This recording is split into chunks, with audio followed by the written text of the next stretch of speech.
Bonsoir. À la différence des précédents intervenants, je ne suis pas membre d'Onsland, je ne suis membre d'aucun parti politique.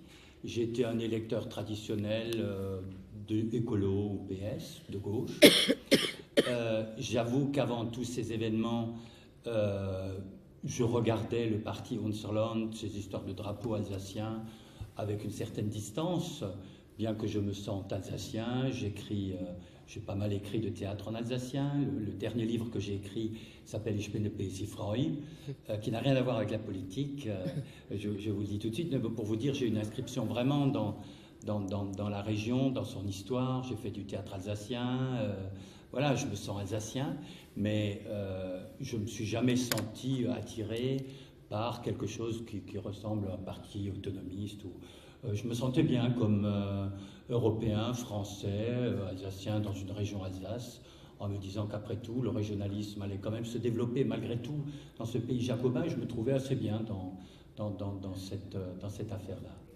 Est arrivée cette incroyable réforme territoriale.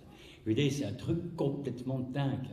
Je veux dire, qui aurait pensé, avant cette réforme territoriale, qu'on pourrait mettre ensemble ces trois régions, mais il n'y a qu'à regarder la carte, quoi.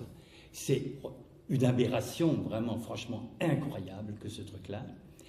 Et déjà, en soi, c'est une aberration. Et comment ça s'est passé, c'est encore plus incroyable.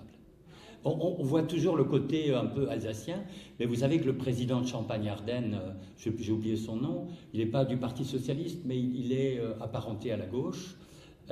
Il a appris par le journal. Il a appris par le journal.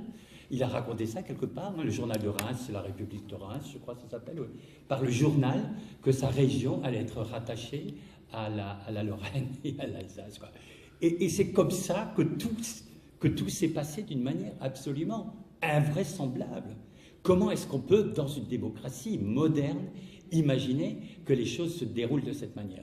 Je vais vous dire, pour n'importe quelle chose qu'on fait actuellement, on fait des études de faisabilité. Moi, j'habite dans la vallée de Sainte-Marie-aux-Mines et un de nos dadas favoris, vous avez peut-être déjà entendu parler, c'est le contournement de Châtenois. Vous savez, pour aller dans la vallée de Villers et de Sainte-Marie, il y a toujours des embouteillages à Châtenois, ça fait partie du sport là-bas. Voilà. Et ça fait 20 ans qu'on veut faire ce contournement de Châtenois. Et pourquoi on ne le fait pas? Parce qu'on fait des enquêtes, des contre-enquêtes, il y a des recours, il y a des viticulteurs qui font des recours, ça va jusqu'au Conseil d'État. Après, on recommence à faire des enquêtes géologiques, hydrauliques, etc., pour savoir si la route, elle peut passer là où elle peut passer. Alors on peut, quand on habite dans la vallée, on peut râler par rapport à ça, et je vois qu'il y a des gens qui connaissent la vallée dans la salle, on peut râler parce qu'il y a des embouteillages, mais on est obligé de constater quand même qu'il y a, pour la construction de cette route, comme n'importe où ailleurs, un processus démocratique qui est en place. C'est quand même bien que les gens, après, il y a des grandes réunions à Châtenois où tout le monde prend la parole, les viticulteurs, les habitants, les riverains, etc. Tout le monde prend des notes, il y a les enquêtes d'utilité publique, etc. Et ça pour n'importe quoi. Pour il faut faire maintenant des enquêtes de faisabilité, combien ça va coûter, quelles sont les incidences écologiques, quelles sont les incidences... C'est normal, voilà, on est dans une zone. Et pour ça, mettre ensemble ces trois régions, nix.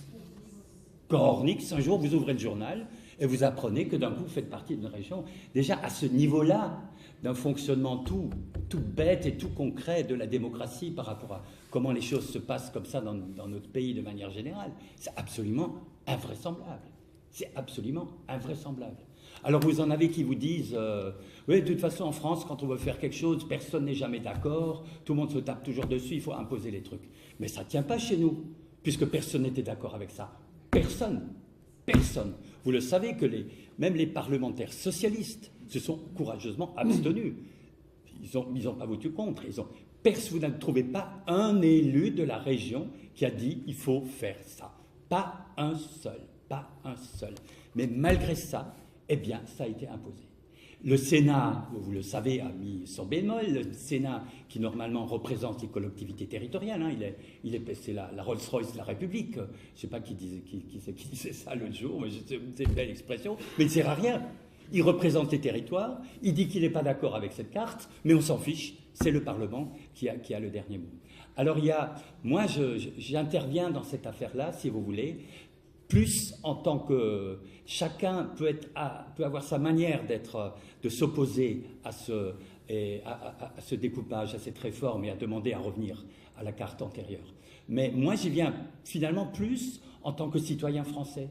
Parce que je me dis, mais j'ai envie de vivre dans une démocratie qui respire normalement. Que dans ce pays, les choses évoluent de cette manière-là. Alors moi, j'ai écrit quelques livres, quelques-uns sont traduits en allemand, et je suis beaucoup à Bâle, à Karlsruhe, à Fribourg, etc. Et je peux vous dire que quand là-bas, ils le savent quand même, hein, dans la Basler Zeitung, il y avait tout un article là-dessus l'autre jour, hein, mais aussi dans la Freiburger Zeitung, dans la Stuttgarter Zeitung, etc. Ils ne verstehen nichts. De l'autre côté, vous leur expliquez qu'une chose pareille, qui sont quand même des pays fédéraux, la Suisse et l'Allemagne, le fédéralisme, ça fait partie de leur gène, de leur ADN. Et ils vous disent, mais explique-moi, alors les Allemands, les Suisses, ils disent, explique-moi ce truc. Je suis obligé de leur expliquer comment ça s'est passé, ce résumé ahurissant que je viens de vous faire à l'instant, et ils ne comprennent pas. Ils ne comprennent pas. Un Suisse m'a dit l'autre jour, je dis, bah oui. Voilà. Et quand il s'adresse à moi en ces termes, je veux dire, il ne s'adresse pas à l'Alsacien, mais aux citoyens français, quoi. Et aux citoyens français. Et on vit dans un pays qui vraiment marche complètement sur la tête. Alors, il y a la France, mais il y a aussi l'Alsace. Alors, par rapport à l'Alsace, une chose, je ne sais pas, vous en avez peut-être déjà parlé avant que j'arrive, on parle souvent du référendum de 2013. Ah, si, les Alsaciens avaient truc, machin, Salamos, etc. D'accord, mettons. Si le oui l'avait emporté, on peut penser que, encore, moi je suis sûr de rien, mais on peut penser qu'ils auraient respecté ça. Mais cet argument du référendum de 2013, ce n'est pas un argument. Parce que qu'est-ce qu'on a demandé aux Alsaciens? On leur a demandé, est-ce que vous voulez la suppression des départements? Majoritairement, si on prend sur l'ensemble de l'Alsace, ils sont à 57%, ils ont dit oui, mais dans le Bas-Rhin, vous le savez, il n'y avait pas assez de participation, et le Haut-Rhin a dit non. Bien. Mais ça, c'est une chose. En plus, les partis n'étaient pas d'accord entre eux. Le PS du Haut-Rhin, je crois, était pour, ceux du Bas-Rhin étaient contre. À l'UMP, officiellement, ils étaient pour, mais on sait que ceux du Haut-Rhin, ils tiraient dans les... devant et par devant, ils disaient oui, par derrière, ils disaient non. Donc voilà, il y avait déjà un tableau politique assez pitoyable par rapport à ça. Le maire de Strasbourg, c'est quand même... Strasbourg, c'est quand même la capitale de l'Alsace. Il n'a pas été foutu de prendre position là-dessus. Strasbourg aurait été la capitale naturelle de la région. Monsieur s'est abstenu. Ce qui est quand même invraisemblable. C'est invraisemblable, cette chose-là. Quand on sait que Strasbourg a besoin de l'Alsace et l'Alsace a besoin de Strasbourg, et le maire de Strasbourg, non, il n'a rien à dire, je m'abstiens. C'est quand même bon. Mais ceci étant, ce référendum de 2013, on a demandé aux gens est-ce que vous voulez supprimer les départements. Bon, ça s'est terminé comme ça en queue de poisson. Mais si on leur demandait aujourd'hui le référendum dont parlait André Münchenbach à l'instant, si on leur demandait aujourd'hui est-ce que vous voulez une Alsace maintenue ou est-ce que vous voulez être rattaché dans une espèce de grand machin là, on sait très bien que l'immense majorité des Alsaciens, là, ils iraient voter. Hein. Là, ils iraient voter, on le sent bien. L'immense majorité, d'après les sondages, 85% de la population, irait dire qu'évidemment, ils sont contre. Alors, Hohenzollern, je disais tout à l'heure que moi, je ne me sentais pas spécialement proche d'Hohenzollern, mais aujourd'hui, je bénis le ciel que ce parti existe. Parce qu'il faut bien qu'on sache une chose, même si on n'est pas forcément d'accord avec tout ce que dit Hohenzollern. Moi, je ne suis pas toujours forcément d'accord avec ce que dit Hohenzollern sur un certain nombre de choses. J'ai eu l'autre soir avec André une discussion sur tel ou tel point où je ne verrai pas les choses de la même manière. Mais voilà. Mais imaginez-vous si ce parti n'existait pas, nous n'aurions pas aujourd'hui la possibilité de dire, comme le dit cette liste, non à l'ALCA, oui à nos régions. On serait là, qu'est-ce qu'on ferait ?